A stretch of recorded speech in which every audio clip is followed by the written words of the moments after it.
After 1 year of crafting with my Cricut machine, I realized na hindi mo pala kailangan ng Cricut Access para makagawa ng mga magagandang projects. 2 months ko lang nagamit ang aking subscription ng Cricut Access, nag-unsubscribe na ako, and after that, I never looked back. Don't get me wrong, maganda ang Cricut Access. Perfect subscription ito para sa mga busy people na nag-crafting as a hobby or nagsa-side hustle. Kung ikaw ay nag-uumpisa pa lang at gusto mong i-allocate ang funds mo sa ibang bagay tulad ng materials, I suggest mag-unsubscribe ka na sa Cricut Access. Dahil sa video na ito, ipapakita ko sa inyo ang hacks na ginagawa ko para makagawa ako ng projects na wala akong Cricut Access. Let's make it with me. Make it with Alec. In my opinion, Cricut Access is expensive. Consider this moon crescent shape. Kailangan mo lang ng 2 overlapping circles para makagawa ng ganitong shape sa loob mismo ng design space. Pero kung bibilin mo ito separately, it costs 49 pesos. It's a ridiculous price if I'm being honest. Also, all these shapes down here, kaya mo rin gawin sa design space kung matyaga kang gumawa from scratch. But there's a faster and easier way to make them, which leads me to my first point. Use Inkscape to make your SVG files. Ang Inkscape ay open source vector design software tulad ng Adobe Illustrator, CorelDRAW, o kaya ay Affinity Designer. Dahil ito ay open source, hindi mo kailangang magbayad ng subscription o one-time fee para magamit ang full features nito. Marami ding Inkscape community para matulungan ka kung may ma-encounter kang problems o issues sa software. Inkscape has around 50 path effects and 6 main operations or Boolean operations. This means the creative potential is limitless. Isang popular na design for t-shirt sublimation, stickers, and other products ay ang wavy text effect. Gamit ang warp tool ng design space, pwede mo itong gawin pero kailangan active ang subscription mo sa Cricut Access. Pero sa Inkscape, pwede mo itong gawin without spending a single peso. In just a few simple steps, magagawa mo ito sa Inkscape. Kung gusto mong malaman kung paano ko ginawa ito, pwede mong panoorin ang aking full video step-by-step tutorial sa card na lalabas dyan sa taas ng video. Kung nagdi-design ka ng ads and posters at invitations, pwede mo rin silang gawin sa Inkscape tulad nitong mga ginawa ko. Itong background ng passport invitation ay ginawa ko sa Inkscape at napakadali lang nitong gawin gamit ang extension na Interpolate. Madali mo lang itong gawin kung susundan mo ang tutorial ko. Ang isang magandang feature din ng Inkscape ay pwede kang mag-export sa iba't ibang formats from a layered SVG, transparent PNG, PDF, JPEG, and many more. Dahil supported nito ang layered formats, kaya mong i-upload ang exported SVG files mula dito papuntang design space. For example, I designed this cake topper in Inkscape, then in-upload ko ang final layout sa design space as an SVG file. Mahilig akong gumawa ng project na gumagamit ng script at calligraphy fonts. Maraming magagandang fonts ang design space, kaso kailangan mo pa rin ang Cricut Access subscription para magamit mo ang karamihan sa kanila. Kaya dyan pumapasok ang system fonts. Ang system fonts ay ang mga fonts na naka-install sa iyong Mac or PC. Pwede mo silang gamitin sa design space. Para ma-access ang system fonts, kailangan mo lang i-select ang font na papalitan mo ng font face, i-click mo ang font name at pumunta ka sa tab na system fonts. Ang mga magagandang websites para makapag-download ng fonts ay ang The Font, Creative Fabrica, 1001 Fonts, Google Fonts, at marami pang iba. Ang kagandahan sa pag-download ng font sa mga websites na ito ay merong mga fonts na may commercial license. Kapag ginamit mo ang mga fonts na may commercial license, pwede mong ibenta ang mga products na ginawa mo gamit ang mga ito. Kung gusto mong malaman kung paano mag-install ng fonts na magagamit mo sa design space, pwede mo ring panoorin ang tutorial ko nito. Ang Cricut Access ay merong monogram maker na feature. Ito ay magandang feature but not enough reason to subscribe. To make monograms for free, pwede kang mag-download ng fonts na monogram ang design tulad nitong mga download ko galing sa DM Letter Studio Font.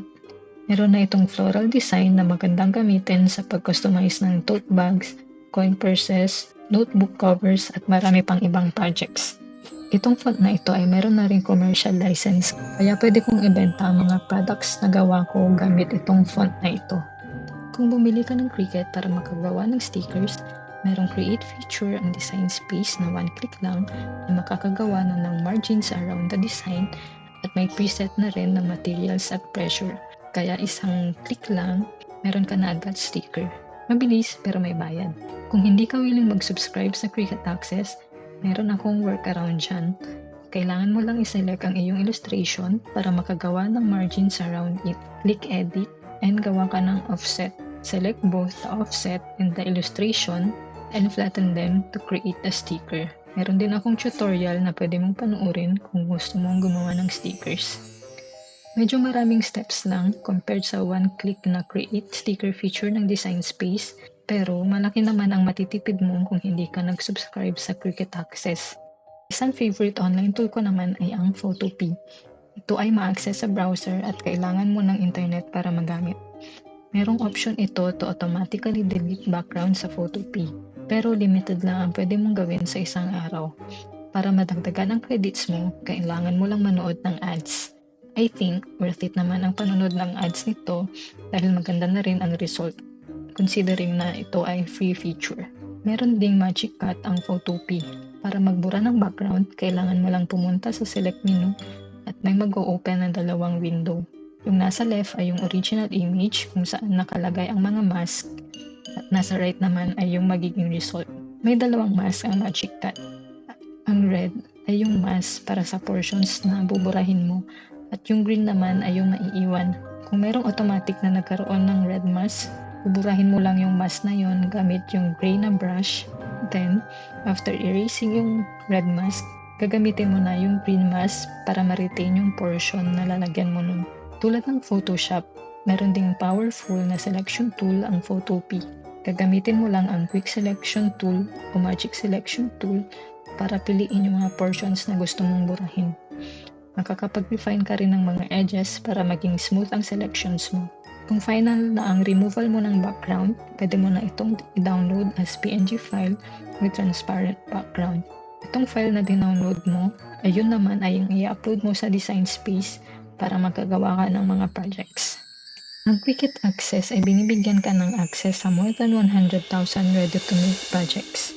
Kung wala kang subscription, 250 lang ang pwede mong ma-access.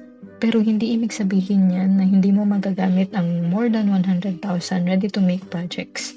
Pwede mo pa rin naman silang i-view and gagamitin mo yon as inspiration sa mga new projects mo. Gamit lang ang mga uploaded na mga SVGs and mga images, pwede kang gumawa ng projects na similar sa mga ready-to-make projects ng Cricut Access. Ang kagandahan nito, unique ang design mo at syempre na-enhance din ang skill mo sa editing, which is, I think, is the biggest win kung hindi ka bumili ng Cricut Access.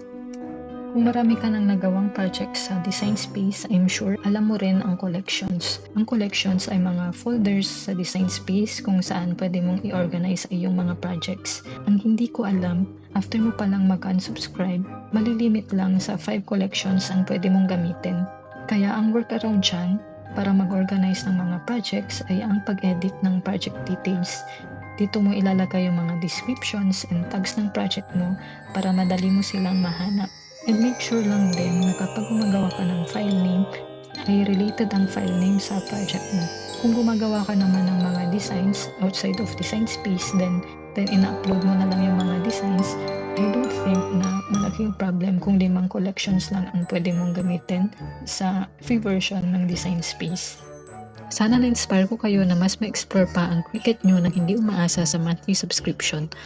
Total creative freedom ang bigay ng Inkscape at Photopea at sa paggamit ng monogram fonts, mas unique pa ang magagawa nyo. Remember, ang creativity ay wala sa binabayarang subscription, kundi nasa diskarte nyo bilang crafter. Gamitin ang tags para manatiling organized at i-maximize ang bawat tool na libreng available online. I'm so excited na makita ang mga gawa nyo. Huwag kalimutang mag-like and subscribe for more Cricut hacks. Thank you for watching and see you next time.